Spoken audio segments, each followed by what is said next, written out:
Be ready. 10 seconds to go.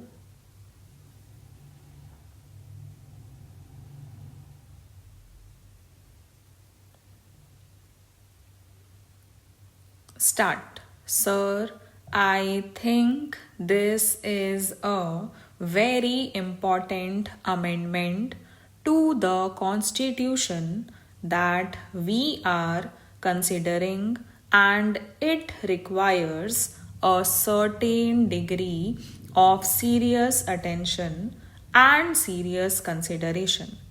I would like to make five major points. The first point concerns the federal structure of our constitution. I remember that it was very wonderful and very nice to hear my old friend, colleague, somebody with whom I had interacted for more than 2 decades, and somebody with whom I had many a contentious argument, and particularly on this issue as well, and it was wonderful to hear him once again. So, welcome back and thank you very much for what you have said. But I would have also liked to add as a compliment and not to be considered as an offense that he sounds much better from the other side of the house instead of this side of the house. So, thank you very much for that. Sir, this is an issue on which we have a very serious point. Article 1 of the Constitution of India says India, that is Bharat, is a union of states. Without the states, there is no India. And the federal structure of our constitution springs from that concept. And therefore, the entire structure, the federal structure, and the rights of the states is something that is absolutely fundamental to the Indian Constitution. It is that constitution because of which all of us are here and are discussing, and therefore this issue of a general goods tax services were not included at that point of time when the constitution was being debated. What is being talked about was taxes on goods. This is not a new concept that has come up now. It has been going on in our country at least since the Constituent Assembly debates. The question was whether the states should have the right to have a sales tax. Let me quote Dr. Ambedkar on this issue. In the Constituent Assembly debates, what does he say? I quote, "It seems to me that if we permit the sales tax to be levied by the provinces, then the provinces must be free to adjust the rate of the sales tax to the changing situation of the province, and therefore a ceiling from the center would be great handicap in the working of the sales tax as such. He continues, I quote, there are a large number of resources on which the provinces depend has been concentrated in the central list.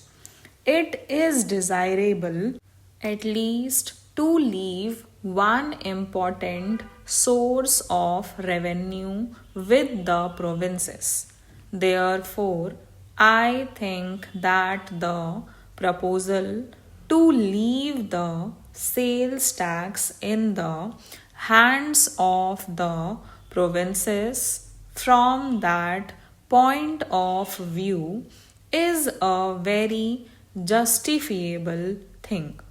This issue has been under debate since then. We introduced the VAT in our wisdom. Much of that has been encroached upon. Now, the GST bringing the services also into its ambit along with the goods will virtually take away this right. Now, the state governments, which were called the provinces then, not having any right to raise resources from whatever they would consider they are elected, they consider as important for the welfare of the people in those states that will now be prohibited. How are you going to address this issue? I myself told this to the finance minister, and he said that at the time when the GST bill comes, this should be addressed, leaving some flexibility to the states. I will tell you why today you have the Kerala government from where you come. Sir, the state has imposed a tax called the health tax. It is on your fast food and all these sorts of food items that increase obesity. It is a very noble thought. It has been welcomed internationally. But such rights will not exist after we enact this amendment and the bill subsequently. Take the case of the state where I come from. A tax has been imposed, a surcharge on cigarettes has been imposed to raise revenue to pay for the victims of the Sharda scam. People are being asked to pay for the victims of the Sharda scam. Whatever be that issue, that is a separate issue. Such rights do not exist in case of national calamities. Are we to reduce the elected state governments wherefrom the people of these states come to the center with a begging bowl saying that declare so and so issue as a national disaster and give us certain amount of money? What will be the legitimate rights of the states?